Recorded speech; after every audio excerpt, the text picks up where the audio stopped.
Still live on Prime Morning. Thanks for staying with us. My name is Daniel. Now, for this morning's big interview, we are answering a simple question.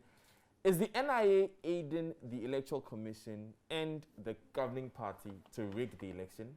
The man in charge of the NIA has joined us in studio to answer that simple question. He's Prof. Attafuah. Of course, I'm not here alone. I'm doing this interview with Emefa Adeti. Emefa. Hello. Hi, Prof. You fine? Hello, Emefa. I'm doing very well, thank you. Thank you. Thank you for joining us in the studio. You're most welcome. Okay, so before we do anything, let's listen to those allegations the NDC made. Then we have Prof respond to them.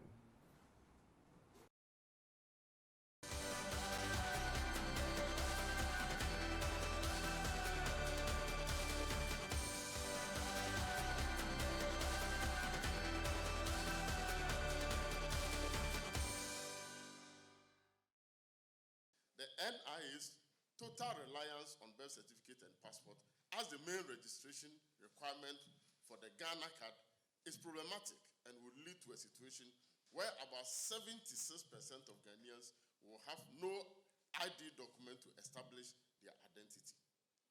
These persons will have to go through a cumbersome process of obtaining a sworn oath before they can be registered for Ghana card, a process we have maintained will slow down the registration process and disenfranchise a lot of Ghanaians. Consequences of NIA's over-reliance on the sworn oath option. Ladies and gentlemen of the media, you will recall that right from the outset of the Ghana card registration exercise, we cautioned the NIA that their choice of breeder documents, i.e. birth certificate and passport, coupled with their own method for the instant issuance of card will lead to a snail-paced registration process. However, the Attafuah-led NIA rejected this good counsel and decided to take a gamble in the hope that the sworn oath option, which per best practice is supposed to be employed to register a very small percentage, normally around 5% of the population who do not have any form of identification, could cure the problem we had foreseen. As predicted, the Ghana card registration process by the NIA has been very slow, such that till date, the process which commenced with a pilot late in 2017 and was supposed to be completed in 1 year, has been able to register only 11,062,055 out of the estimated 19 million Ghanaians who are 15 years and above, who are eligible to be registered. Even more bizarre is the fact that out of the 11 million Ghanaians who have been registered, only 7,074,048 have been issued with cards per NIA's own website as it was obtained as at 2nd May 2020. You go to the NIA website and the indications are that out of the 11 million who have been registered, only 7 million out of it have been given cards. In spite of several assurances made in Parliament and in the media by the President, the head of the NIA, the Electoral Commission, that the Ghana card is not going to be used for the 2020 elections, the government and the Commission are currently pushing a legislation in Parliament to make the Ghana card and Ghanaian passport the main breeder documents for registration as a voter, thus excluding the use of the Commission's own existing voter ID card. Samuel Ofosu Ampofo is the chairman of the National Democratic Congress, NDC, the biggest opposition party. Of course, you heard him refer to the Attafuah-led National Identification Authority. The Attafuah in that sentence has joined us in studio. Prof. Attafuah, once again, thanks for joining us. Thank you very much, Daniel, and good morning to you and your listeners. Good morning. Hearing this news conference, it was delivered about last week. What was the first thing that came to mind? Are you indeed helping governments to rig the election? Absolutely not. It's a ridiculous allegation. It's unfortunate because every single one of the key statements contained in those allegations is unfounded. It is unfortunate because Number one, the exclusion of the voter ID card as a requirement for registering for the Ghana card was passed by Parliament of the Republic of Ghana as far back as 2017 with the full participation and enthusiastic support of the minority in Parliament. You know, Honorable Inusa Fuseni, a very honorable man, stated, and you can check from the Hansard, we quote, or words to the effect that we are satisfied that ample provision has been made in the bill to address the circumstances of persons who may lack either the birth certificate or a valid passport, i.e. through the vouching for process. That was at the committee level. When it came to the plenary, most of the members who spoke in favor of the amendment were NDC members, Honorable Honorable Ama Kofi Bua, Honorable Ahmed, and I've mentioned Inusa Fuseni, and others, all spoke passionately in support. After much back and forth, the former president, John Dramani Mahama, stated categorically that, look, let's drop it. Everybody go register for the Ghana card. And His Excellency, the President Mahama, himself registered, and his family and leading members of the government. This regurgitation is surprising and unfortunate. They say that the use of the vouching system has slowed down the registration. And so they may have supported this in the past, but the sweetness of the pudding, they say, is in the eating. Well, that was not a contention. The contention was not that it will slow the process. The contention at the time was that it was discriminatory, it will disenfranchise people, it will exclude people. And what we have proven through the 11 million people who have registered, who cannot by any stretch of the imagination be claimed to be MPP members, is that people of all walks of life, all political persuasions, have registered for the Ghana card. And I keep thanking President Mahama for that. The members of Parliament, minority side, have gone into their constituencies, a lot of them, and registered, and I salute that. The slowness that is complained of, if that is what is necessary for us as a people to police the boundaries of our citizenship for once in our history and establish a credible, dependable national identity register that we can confidently assert is truly Ghanaian through the vouching for process, then so be it. And you know something? The vouching for process is not new. It's not a novel development in our electoral practice. It exists in the electoral commission's arrangements, at least since we returned to constitutional rule, or a good portion of it. And the only difference we have introduced is the requirement that you make that declaration on oath, that you make it before a commissioner for oaths, that the solemnity of that declaration be fully registered on you who is claiming that you know Emefa or Daniel to be a Ghanaian. Right. That's all. And so we encountered this difficulty. They raised it, but it's a red herring, with the greatest of respect. When we realized that there would not be enough, there's less than there were until December 20 or November 2017, there were less than 300 commissioners for oaths in this country. And they were mainly congregated in Accra, Kumasi, the urban areas, mainly in the south. We approached the judicial service. The judicial service trained, and the Chief Justice commissioned over 1,400 commissioners for oaths, so that at each and every registration center, there will be at least one commissioner for oaths.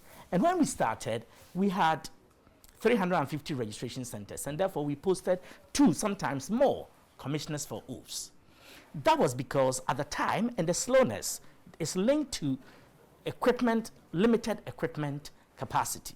When we started, instead of 2,500 machines, and they get it wrong, they say that we had 2,500 machines that we took to these places, and then when we went to Ashanti region, exponential growth. Part of a grand scheme. It's all false. Now, see, by our system design, we wanted initially 2,500 machines. At the time of starting, certain conditions precedent had not been met, and therefore, we didn't have the full complement of equipment. We started with 1050 machines. It meant that we could not open 750 registration centers as we had originally envisaged or planned. We opened 350 registration centers. 350 registration centers also meant that there were, with 1050 machines, meant that there were fewer machines per center, fewer registration centers, and hence all the long queues, the pain and the anguish Ghanaians went through. Then around May, we determined that, look, if this process continues with this limited equipment and all of that, it's going to prolong. Could we scale up? Government agreed to a scale-up plan. Government invigorated our technical capacity. But you place an order in June, it takes several months for the equipment to be manufactured and shipped down. In fact, at some point, we had to actually use a private, we had to airlift the equipment into the country because we wanted to be able to take strong capacity to Upper West, Upper East, Bono, Attafuah, and Bono East. We wanted to be able to do that. But equipment did not, the delivery, the supply chain was the step. Even the California fires affected the delivery of the cameras, the iris cameras that go into. These components are manufactured at different places and brought together. By the time they were assembled, the components assembled, software loaded onto them, tested and readied. By the time all of that were ready, we were in Ashanti region. But by the time they arrived in October, we were in Bono and those regions that I mentioned. We took as many of them as we could there. As soon as they were ready, we would rush them there. As soon as something was ready, we would take them there. It was not the best, but it was an honest effort to try and serve the people of this country, wherever they were, best. We acknowledge, yes. We may want to come back to the challenges as Sure. you're facing, but let's go to what necessitated the minority to even have a press conference and even pointing out the fact that you're trying to rig the 2020 election. Let's go back to the Eastern region. What happened in the Eastern region? Though you've been given a court order that you can continue the registration in the Eastern region, but you have taken the decision not to. Now, if I'm wrong, then you may want to correct me. Yes, that please. you decided not to continue the registration a week after the president had, giving us directives that we should observe social gathering. What really Social distancing. Yes, social distancing. Thank you. What seems to inform your seeming rush in trying to register persons, especially? Let's use the Eastern region as a case study. Okay. First of all, I think that there's a general misconception on two levels. Right. One is about the Ken Attafuah-led NIA. I lead the NIA as executive secretary, but NIA is not like the Electoral Commission or the SHRAJ. It's not a constitutional body that is independent. NIA has a governing board that I report to, management reports to. That governing board also answers to the president through a minister of state responsible for the National Identification System project. So that is the architecture, the governance architecture. Day-to-day administration rests with me. Policy directions, policy decisions, the commencement and discontinuation of mass registration is not a decision for Ken Attafuah to make. Okay. It is not like approving petty cash for the purchase of water that, it is not small decisions. That's number one. And so I was being blamed left, right, and center for not quickly calling off, ceasing fire, stopping the registration. But let's come to the essence of that criticism. I think that with the greatest of respect, those who were calling, who were alleging that I was disrespecting the president's directives on social gatherings, either did not read fully the statement His Excellency the President made, or were possibly, some of them were just possibly misunderstanding what the President had said. Right. His Excellency the President, in stopping all social gatherings, named them. And the only exception he made was with respect to private burials, where he stated that no more than 25 people. There again, a lot of people have misconstrued it to mean any social gathering you can do with 25 people. So that was wrong. Right. But the President also stated that businesses and other workplaces may continue to operate subject to the observance of social distancing and personal hygiene protocols. Right. The board of NIA determined that in the circumstances, NIA could observe social distancing and provide for personal hygiene protocols and conclude the work that it had started. We had deployed about 15,000 people into the region, large quantities of equipment of different description. This was on the President made a statement on the 15th. We were scheduled to complete the exercise on the 27th. Okay. We had started on the 4th. We were making significant progress. Right. When the announcement was made, the board itself had to find a way to converse and make a decision. Right. When that took some time, when the board took the decision, it was that you should continue. Okay. And the duty then fell on me to procure PPEs and make them available. At the time, and I'm talking 16, 17 March, you could hardly get Veronica buckets on the market. Okay. You could hardly get PPEs. I went to Koforidua Eastern Regional Hospital and met with the pharmacist in charge and the doctor in charge. They could give us X quantities staggered over 4 days. Even so, production difficulties, they couldn't meet the targets on time. We put ourselves on the open market and looked for PPEs all over. We sent monies to the district registration officers in all 33 districts, who then procured Veronica buckets and soaps and paper towels and all of that in their local communities and made them available at the registration centers. But you know something? When you start distributing when we started distributing the hand sanitizer that we got from Koforidua, they were delivered in Accra, some in Koforidua. You start distributing from Aburi, Koforidua, those that are closest. So somebody sitting at, let's say in Price, so I'm just using as an example.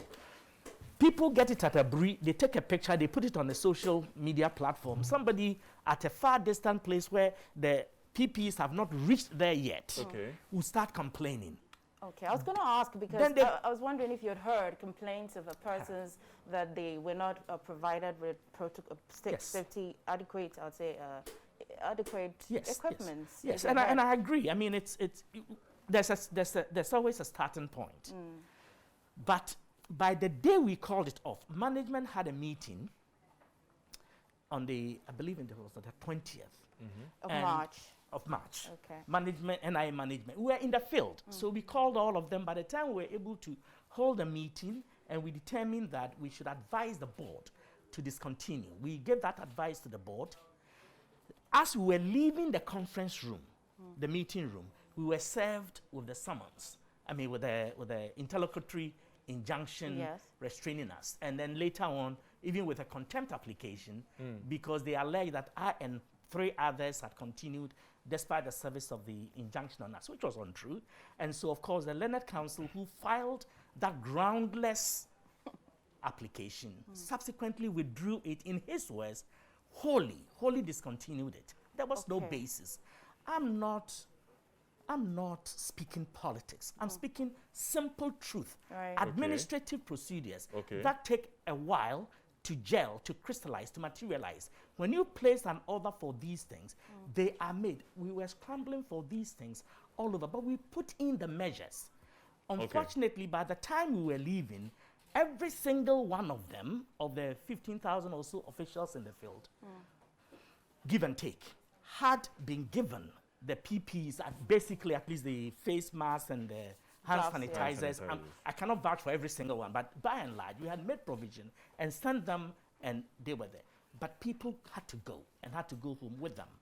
As soon as the assurance is that as soon as it is safe and we are able to go to the field, we will go, complete the good work we started in the eastern region. Okay. It are no political. We had finished the whole country. We were just left with the eastern region. We'll go and finish. We will distribute the cards that have now been printed that we couldn't print earlier, and those that we couldn't issue, we will issue. We will go to Bono East, Attafuah, Upper East, and Upper West. These are 5 regions that had the lowest registration figures. Okay. All kinds of reasons for that, but we'll go back there and Greater Accra, do mop-up, issue the cards that we have used the lockdown period to print in safety, and let Ghanaians get their cards. It is the least we can do. The value, the tremendous benefits of the Ghana card are so huge that we must be in a hurry to let people have them. But we must do so in a manner that preserves the integrity of the determination, the citizenship determination process. And you and I have a duty. I want to hear from you personally. What percentage of Ghanaians have the NIA been able to register? Percentage? I haven't thought of it in terms of percentage, but I just know that. And that's an interesting and a good question. Right. You see, we are to register all Ghanaians at home and abroad. But strategically, we decided, because of resource constraints, that we would register Ghanaians aged 15 and above who are likely to make the most use of the card, because these are smart, dual interface biometric ID cards with great functionalities, banking and all kinds of things. I mean, financial and other benefits. So you want those most likely to use it. The Ghanaians under age 15 will give them 2D barcode cards, pretty much like your driver's license. After we are done with the mass registration, we set a target of 80% of the registrable population, 80% of those aged 15 and above. So we could not have registered every single person in any region or in the country. 80%, that was the target based on available resources. That's number one. We get to the field, and as of today, we have registered over 11 million and 60 something. I can get you the exact figure. So when you have out of a total of 16.2. Now, by the end of the mass registration, we were targeting 12.2 million. So by the time Eastern region would have ended, all things being equal, we should have had 12.2 million. Then the mop-up, we would have done mop-up in Greater Accra and in these regions that I spoke about. The mop-up would have brought us to the 16.2 that I'm talking about. Then our establishment of permanent regional, municipal, and district offices would have enabled us to register those Ghanaians, the 20% we would have missed, and the younger Ghanaians under 15 years. This was the plan. We now have the equipment, we now have the personnel, they are achieving operational excellence. So those who were doing, the daily target per each person was 30. Some of them were doing 15, 20 when we started. Some are doing 65, 70 a day. Operational excellence. So the expectation is that once the opportunity avails us, we'll go back, finish Eastern region, go and do mop-up in Greater Accra and these other 5 regions, set up our offices, and also, Emefa, do co-location. Co-location means that institutions that are cognate to NIA, such as NHIA, SNIT, GRA, and even DVLA and the rest, Births and Deaths Registry, will go to their offices, have our personnel set up, put our equipment. You go to get your license, you can register. I definitely need to bring you back, really. We have to bring you back. We have to try and continue this at another time, Prof. Thank you so much for so much we your time this morning. And Professor Ken Attafuah is head of the NIA. We'll hand you over to Jay Foley now. Well, Prof, I think they've taken you on the much very serious note, and today being a Monday, we have to try and relax the conversation a little bit. I thought they were going to be asking you about what your favorite food is. Banku and okro. Banku and okro. Have you ever tried cooking it yourself? Do you cook it yourself? No, I don't cook it myself. Are there any meals you cook? Not lately, when I was in Canada and, but Ghana, the opportunity for me to cook is very limited. Very limited. But it's one of the hobbies I have dropped, just like tennis. Well, talking about hobbies, which would you prefer, texting or talking? Oh, talking. Favorite day of the week? Favorite day of the week, Sunday. Any reason? Oh, Sunday morning, I commute to God, I relax, and I get to eat banku in the afternoon. Isn't that just exciting? I've got a last one for you, much more difficult than the first one. Okay. So take one out. Yeah. Take one out. Heaven, or choose one. Heaven, $90 million, or your wife? Oh, my wife. My wife, that's obvious. My wife will help me get to heaven. Heaven on earth and heaven beyond. This would be very difficult, wouldn't it be? I mean, this is very debatable. His wife is watching. Let's hear it. Oh, no, I don't know if my wife is watching. But To choose either heaven, $90 million, or your wife. My wife. Considering the fact that your resources are constrained for your energy. That's NIA. That's a very good one. Lastly, everybody has got one or the other has a nickname. I'm sure if I went around the table, Daniel, what's your nickname in school? Enzo. Enzo. I'll ask the meaning of that in Emefa. You come after me, no way. No way. Prof, what's your nickname in school? My nickname in school was Lord Ken. Lord Ken? Yes. Well, I think we'll be sticking to that. Well, my Lord job is of done here. Fantastic. If you ask the guys from St. Peter's and Jachi Pramso Secondary School, they'll tell you my nickname was Lord Ken. Speaking of St. Peter's, before I even allow you to tell me a little bit about St. Peter's, I want you to join me here for a quick one. So let me invite Prof to stand here next to me. And I know everybody loves to. Are you a Pescoba or something? Well, no. You were not privileged? I wasn't privileged to be in a school, but however, I had a better privilege I'm saving the battle of the schools for later. Are there any times, occasions, memories that you can recall when you were in St. Peter's? Yeah. The day I started wearing glasses. Oh my days. After my exam, I couldn't raise my head. My English literature exam, I bent down my head for about the entire duration, and when I looked up, I could hardly see anything. Wow. Yeah, but St. Peter's was a wonderful place. I was in Porris House, great place, great weather. The thing that amazed me the most was the weather. Okay. And the whistling. Okay. The sound. Yes. But beyond all of that, it is the serenity of the campus, the seriousness. Where I was coming from, if you studied too hard, they teased you. At St. Peter's, if you slept, they teased you. It was completely the other way around. Wow. And I was amazed by the library, wow, which is where I lived. Well, no wonder the professor has spoken. They asked him about his twin brother. Okay, that's some secret. No, that I had a twin brother? Yes. No, it's not a secret. I was born a twin. My twin brother passed away 18th March or 18th April of 96 in London. He had leukemia for about 9 years and he passed away. Yes. But he was just like you, tall, handsome, that guy. Tall, handsome Achimotan. Can you please add that to it? Achimotan. Very well. That wraps it up. Anyway, Prof, thank you so much for joining us here. We are so grateful to have you. Like they said, it'll be good to have you for much more bigger conversations as well. We'll be happy to come again. This is a complete surprise. Yes, you have to do that. All right, so Emefa, over to you. Thank you so much, Prof. Daniel, I know that we didn't exhaust all of our questions. Yes. We'll have to find the time to bring Prof back.